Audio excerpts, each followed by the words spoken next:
Okay students, మనం ఈరోజు ఈ వీడియోలో రసాయన శాస్త్రం కెమిస్ట్రీకి సంబంధించి first year 2 marks questions, very important questions గురించి, అట్లాగే వాటికి ఏ విధంగా ఆన్సర్ చేస్తే మనకు ఫుల్ మార్క్స్ వస్తాయి, ఆన్సర్స్ రెండు కూడా ఒకటేసారి మనం ఈ వీడియోలో చూద్దాం. క్షారత మరియు క్షారం ఆమ్లతను నిర్వచించండి. ఒక ఆమ్లపు అణువులో లోహించే స్థానభ్రంశం చెందే హైడ్రోజన్ పరమాణువుల సంఖ్యను ఆమ్ల క్షారత అంటారు.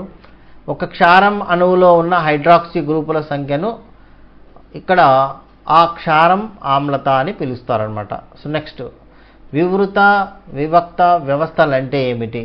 వివృత వ్యవస్థలో పరిసరాల నుండి వ్యవస్థకు లేదా వ్యవస్థ నుండి పరిసరాలకు శక్తి ద్రవ్యం రెండు మార్పిడి చెందుతాయన్నమాట. అంటే పరిసరాలకు ఆ వ్యవస్థకు మధ్య ఇక్కడ ఏమవుతుందంటే ఈ శక్తి ద్రవ్యం రెండు కూడా మార్పు చెందుతాయి. దానిని ఇక్కడ మనము వివృత వ్యవస్థ అంటారు. విభక్త వ్యవస్థలో పరిసరాల నుండి వ్యవస్థకు మధ్య శక్తి కానీ ద్రవ్యం కానీ ఏది కూడా వినిమయం చెందదు, మార్పు చెందదు అనమాట.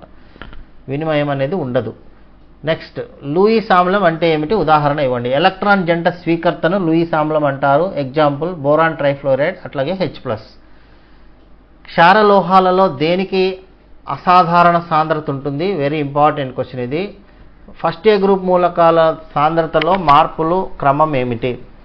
పొటాషియం మూలకానికి అధిక సాంద్రత ఉంటుంది. Very important 2 marks question. Potassium మూలకానికి అధిక సాంద్రత కలిగి ఉంటుంది. ఫస్ట్ ఏ గ్రూప్ మూలకాల సాంద్రత క్రమం అనేది మీకు ఇక్కడ ఇచ్చాము. Lithium <> sodium, <> potassium, <> rubidium, <> caesium. సిమెంట్కి జిప్సమ్ని ఎందుకు కలుపుతారు? So very important stack 2 marks question ఏంటంటే చూడండి, సిమెంట్కు జిప్సమ్ని ఎందుకు కలుపుతారు?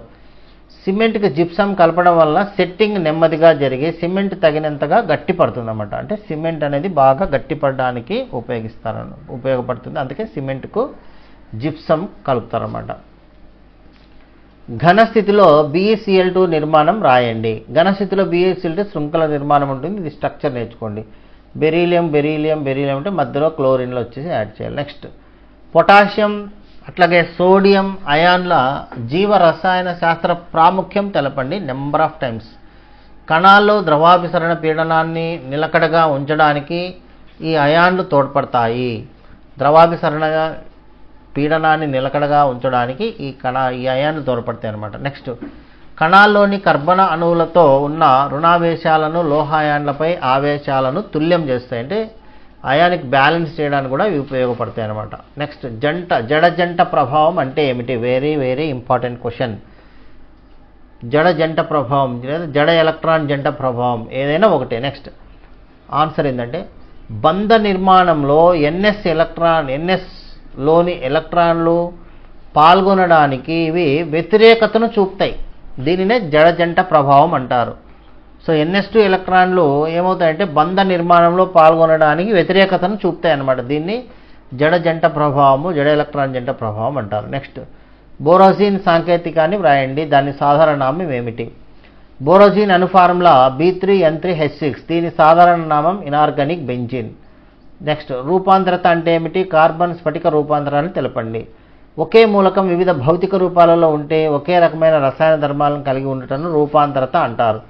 ఫర్ ఎగ్జాంపుల్ కార్బన్ అనేది చూసి డైమండ్, గ్రాఫైట్ 2 రూపాలు ఉంటుంది. రెండిట్లో కార్బన్ ఉంటుంది.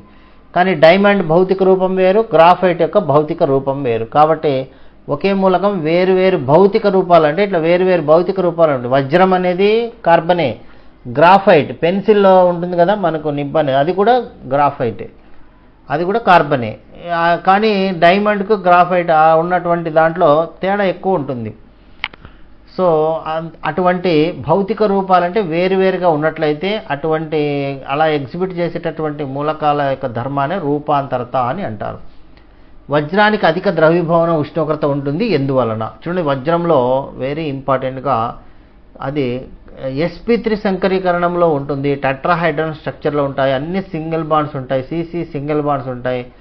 కాబట్టి ఇది బంధ విచ్ఛేదన శక్తి చాలా ఎక్కువ అనమాట. అందుకని ఇది స్థిరంగా ఉంటుంది, అధిక ద్రవీభవన ఉష్ణోగ్రత ఉంటుందన్నమాట. ప్రతి కార్బన్ త్రిమితీయంగా 4 కార్బన్లతో బంధించబడి పెద్ద అణువుగా ఉంటుందన్నమాట. నెక్స్ట్, జల వాయువును ఎలా తయారు చేస్తారో చూడండి. కోక్ను వేడి చేసినట్టయితే దాని మీదుగా నీటి ఆవిరి పంపితే వాటర్ గ్యాస్ ఏర్పడుతుంది. వాటర్ గ్యాస్ అంటే జలవాయువు అన్నమాట. వాటర్ గ్యాస్ యొక్క ఫార్ములా ఏంది? CO + H2. వాటర్ గ్యాస్లో ఏమేమి ఉంటాయి? CO ఉంటుంది, కార్బన్ మోనాక్సైడ్, హైడ్రోజన్ ఉంటుంది అన్నమాట. దాన్ని వాటర్ గ్యాస్ అంటారు. ఇది ఇలా తయారు చేస్తారు. ప్రొడ్యూసర్ వాయువుని ఎలా తయారు చేస్తారు? ప్రొడ్యూసర్ వాయువుని ఎలా చేస్తారు? Carbon, oxygen, nitrogen. ఇక్కడ చూడండి, వేడి కోకపై గాలిని పంపి ఇక్కడ ప్రొడ్యూసర్ వాయువును తయారు చేస్తారు. పైనేమో నీటి ఆవిరిని పంపితేనేమో మనకు వాటర్ గ్యాస్ వస్తుంది. ఇక్కడ డైరెక్ట్గా ఓన్లీ గాలిని పంపితే గాలిలో నైట్రోజన్ కూడా ఉంటుంది. కార్బన్ పైన మనం ఏం చేస్తున్నాము? ఆక్సిజన్ను తర్వాత నైట్రోజన్ పంపిస్తున్నాము. అక్కడ కార్బన్ వచ్చేసి కార్బన్ మోనాక్సైడ్ మరియు N2గా మారి మనకు అది ప్రొడ్యూసర్ వాయువుగా మారిపోతుంది అనమాట. ఇది సో